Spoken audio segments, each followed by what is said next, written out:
নারায়ণগঞ্জ জেলা আদালত প্রাঙ্গণ, হঠাৎ সেখানে উত্তেজনা, প্রকাশ্যে দুপক্ষের হাতাহাতি, কিল ঘুষি।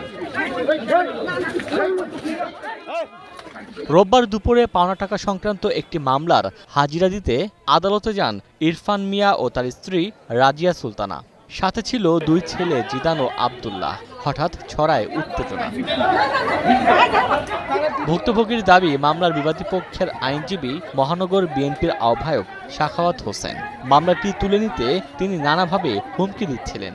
কথা না শোনায় তার অনুসারীরাই হামলা চালিয়েছে বলে অভিযোগ ইরফান মিয়ার। সাখাওয়াত বলছে সাখাওয়াতের উপর এই ডাঙ্গু শহরে কোনো লোক নাই, আমি করে আসতে পারবো না, আমাকে 1 মিনিটের সময় দিচ্ছে, 1 মিনিটের মধ্যে করে না দিলে উনি ওনার গুন্ডা বাহিনী দিয়ে আমাকে মেরে ফেলবে। আমার সন্তানরা মারছে, আমাকে মারছে, আমার ওয়াইফের জামা কাপড় ছিঁড়ে ফেলছে। স্বামীকে বাঁচাতে গিয়ে লাঞ্ছিত হন স্ত্রী, আর বাবাকে বাঁচাতে গিয়ে হামলার শিকার সন্তানরা। তাদের মধ্যে রয়েছে 5 বছরের আব্দুল্লাহ। আমার চুলের মোটাই ধরে আমি কেন বলছি যে আমার বাচ্চাটাকে নিয়ে যাই, এজন্য আমার চুলের গুছাই ধরে আমাকে ঘুষাইছে, থাপড়াইছে, আমার শিরোধারণের চেষ্টা করছে।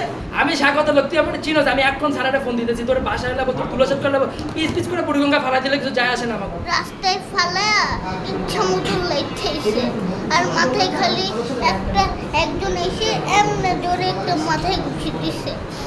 আমার পেটটা অনেক ব্যথা করে। তবে হামলায় সম্পৃক্ততার বিষয়টি অস্বীকার করেছেন সাখাওয়াত হোসেন। আমার যে ক্লিন ইমেজ সেটাকে প্রশ্নবিদ্ধ করার জন্য আমার কোনো প্রতিপক্ষ, কোনো সংসদ সদস্য প্রার্থী যিনি আমাদের দল থেকে প্রার্থী হবেন, তার ইন্ধনে এখানে আমাকে জড়ানো হয়েছে।